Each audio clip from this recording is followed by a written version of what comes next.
O, Don Pepot. Ito na naman si Don Pepot. Hello. So, nandito na po tayo ngayon kay Sir Joe Alimbuyugin. Ayan. So, sir, kamusta po? Mabuti naman. Opo. Oo. So, mga ano lang po, mga quick questions lang po ang tatanong ko. Sige po. Unang question po natin, sir. Paano po kayo nagsimula sa Claret bloodline po? Ay, ang Claret na bloodline, nakuha ko yan noong 1995 kay Howard Bell. Oo, pero ako nag-breed na 1957 pa. Ay, katagal na, ano? School. Oo. Opo. Yan, nakuha ko yan yung Claret ni, galing kay Uncle Howard Bell. Ang tawag ko sa kanya, Uncle kasi naging very intelligent. Parang pamangkin niya ako. He's much older than I am. Kaya, Opo. yung manok naman ni Uncle Howard na yan, sabi nga, 1935 pa, nasa kamay niya yan. Ako, 1995. Nagkita kami ni Uncle Howard noong 1995. Ang tagal na pala, ano? 1995. Opo. Kaya yung Claret na yan, nandito, mula pa noong 1995. Okay. Pero purista rin si Marimutanda. Purist din. Katulad ko rin. Okay. Ang puro lang ang mga nilalaman namin. Sige po. Sa second question po naman, sir, ano po ba yung pagkakaiba ng Claret ninyo sa ibang Claret dito sa mga merkado po? Hindi. Nung una, way back 1960s, 70s, ang Claret may kalas. Maayaw kaya hindi ko gusto yan. May kalas. Nung makilala ko si Uncle Howard 1995, yung palang matanda na yun, ang kanyang sa breeding, kailangan matapang. Kaya game ang Claret ni Uncle Howard. Okay Siya, po. yun ang kaibahan niya. At saka dalawang kulay ang kanya. Hindi wine red lang. Kasi ang mindset ng tao, wine red lang ang Claret. No. Ang kanya, they come wine red and they come Whitfield. Pag yung wine red, yun yung mga dati. Pero pagka nag-Whitfield, yun ang nag-trotro sa butcher type. Kasi yung Claret na yan, nalagyan ng butcher noong 1916. Okay po. Ilang taon nyo na po ba itong mini-maintain, sir? Itong ganitong linyang 1995 pa?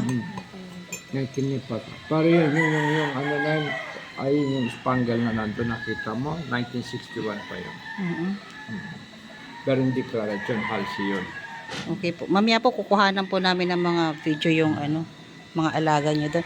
Ano po yung maipapaya nyo? Kasi yung uncle ko po is nagtatayo rin po siya ng mga ganito pong farm. So ano po ba yung maipapayo nyo po para sa ganitong linyahan po na Claret? Ano? Para sa linyahan po ng Claret po. Yung pagbibreed po ng Claret. Ang may papaya mo sa kanya, opo. Ang sekreto talaga ng pag-breed selection, kailangan maganda yung parameters, kailangan maganda yung parameters mo pagsiselect. Pagka nag-breed ka lang na nag-breed sa pangalan, kalaunan masisira yan. Kailangan taon-taon habang naglalabas ka ng mga puro, siniselect mo yan. Yung wala ba, nakakuha kayo sa akin. Opo. Kung may lalabas na mas magaling, mas maganda, mas healthy, kesa doon sa galing, yung susunod yung gagamitin. Kailangan healthy talaga. Saka kailangan mas mas magaling. Ini-improve. Ang breeder, ini-improve niya yung kanyang breed. Hindi ho ba sila mahirap or maselang pong alagaan? Hindi naman.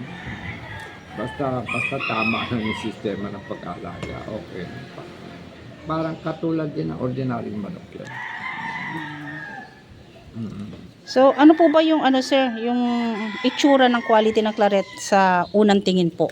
Pagka tiningnan po natin yung manok, ano po ba yung... Usually, ang mga Claret, kasi ang mindset ng buong mundo, pag sinabing Claret, wine red. White red ang kulay. Hindi nila alam yung Whitfield. Oo. Pero ngayon, marami na rin nakakaalam ng Whitfield. Ano po ba yung palatandaan, sir? Para Yung one mas light ang kulay ng Whitfield. Parang ganun. Kaya lang straight comb lagi. Yun, ganun. Yun, yellow. Ganun, okay light po. ang kulay. Oo.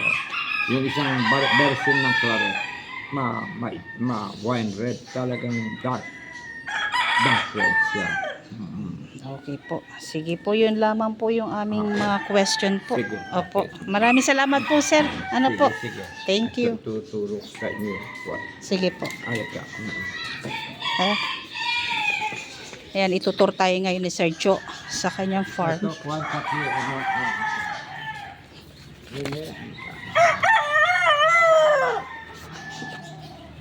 Ikaw muna maghawak.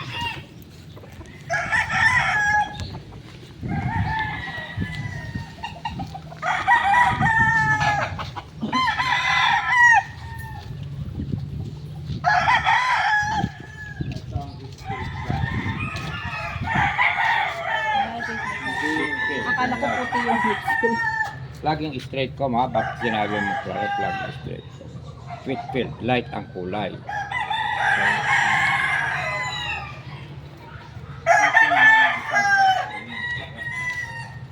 Asan po ang claret? Ito. Darker. Mas dark siya. Yan, red. Ang ganda, no? Yan po mga claret. Oo, mga claret. Correct yan. Yun daw with ano po? Whitfield claret. Whitfield claret daw yung mas light. Ito mas maganda to, no? Color nito, no? Mas light.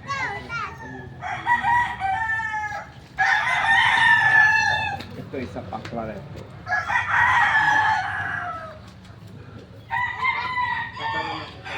Single male. Partner pala sila, no?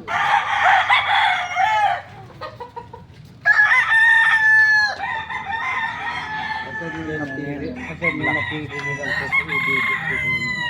Hindi ko po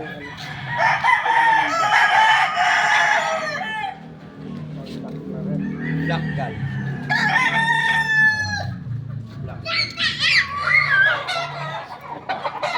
Dito kayo naman.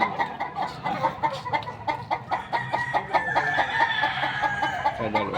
Yung carrot din yun, yung dalawang babae. Ito, pagka ninitlog, tatapunan nyo ng 5 itlog. Kasi naasawa niya ng inlet. Tatanggalin ko Banda yung pinos na yan kasi. Kaya tatapunan nyo ng itlog yan. Kung magpupuro kayo ng carrot. Alin ang kayo mamili? Alin ang mamili? Sa dalawa. Ano po ba yung ano nila? Wala po ba silang pinili? Binigay na ano? Wala silang pinili sa inyo? Na kukuhanin ng manok po? Wala. Kasi sa totoo lang, yung pakiusap lang ni Syra kasi wala na dapat talaga. Kaya kita mo nakamate na dito. Hindi na ako dapat maglabas. Pakiusap lang yung si Syra.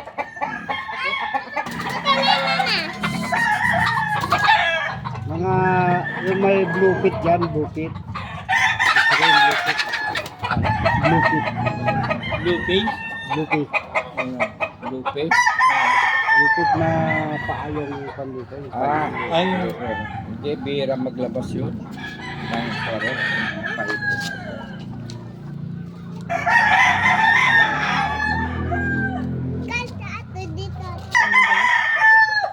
Ito na yung tatanong nila. Hindi ko alam.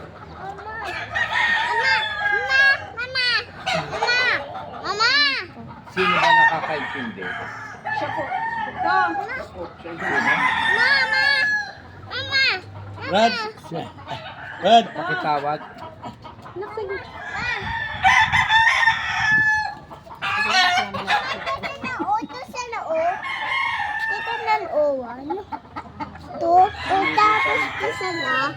Mamili ka raw doon. Ano bilang o? Ano bilang kasi? Alin ang gusto mo sa dalawa? Ito lang ang pagpipili. Wala na. Alam mo. Wala ang pagpipilian. Pero yun may diferensya. May diferensya yun. Kita mo yung dito. Ano yung Sa kato. Sa kato. Sa Pili ka na to. Walang kasalanan ito.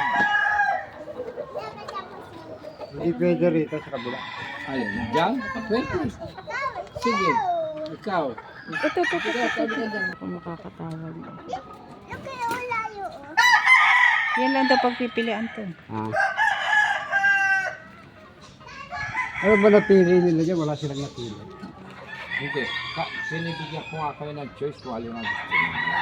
Hindi, yung choice na lang. Yung choice. Wala silang choice. Kasi talagang... Tawagan na lang po namin kung ano, sila na lang po sanang ano, sila na lang po mag ano pipili ano. Oo, kaya inaano ko. Tawagan na kung lang po alin ang namin. gusto mong, kung alin ang gusto mo yan. Mm. Oo, kasi ikaw daw ang nakakaintindi. Kaya tingnan mo kung alin ang gusto mo sa apat na yan. Ito, alin ang apat yan? Ito at sa'yo. Claret din po yung mga. Oo, yung dalawang babae na yung palit. Ito, palit din. Gara ito. Ano daw ang gusto niyo dito para ano? Pinapipili.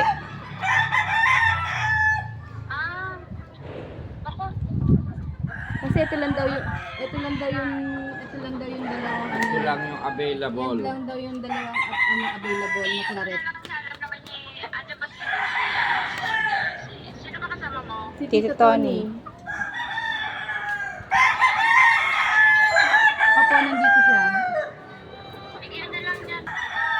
Picturean. Napilay.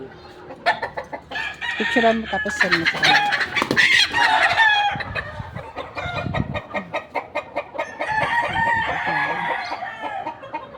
Ay, may ano, doon sa isa.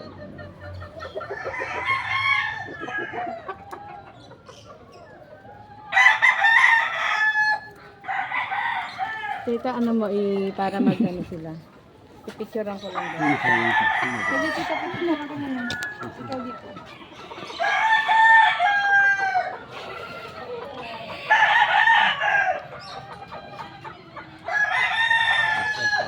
Tapos ang lalaki, paano ang lalaki? Ipipiglan mo. Huwag mo nang kawalan papa.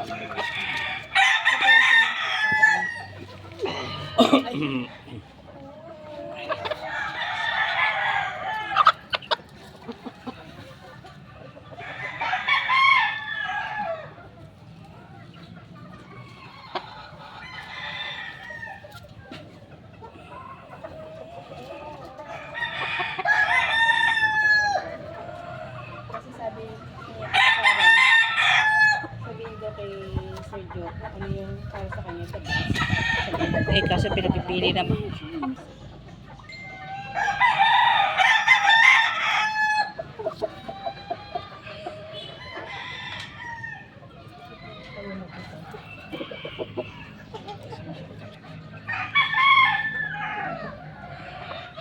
Akala ko tandang yung ano. Akala ko lalaki kukunin natin. Mga 10 months ho mga ito, 10 months. Hindi pa nakagamit ko na, hindi pa nakagamit. Pag lumampas ng isang taon, ang tawag mo ng ulit.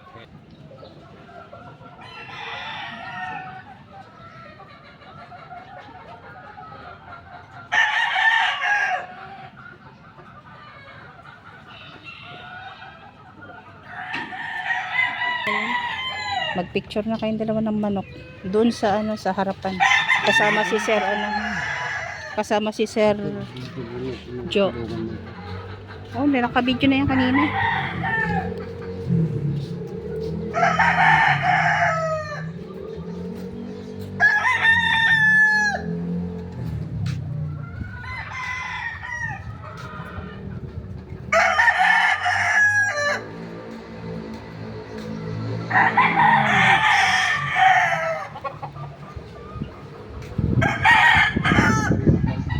$32,000. 32.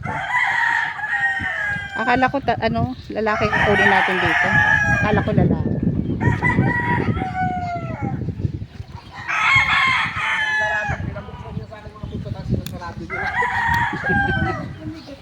Ano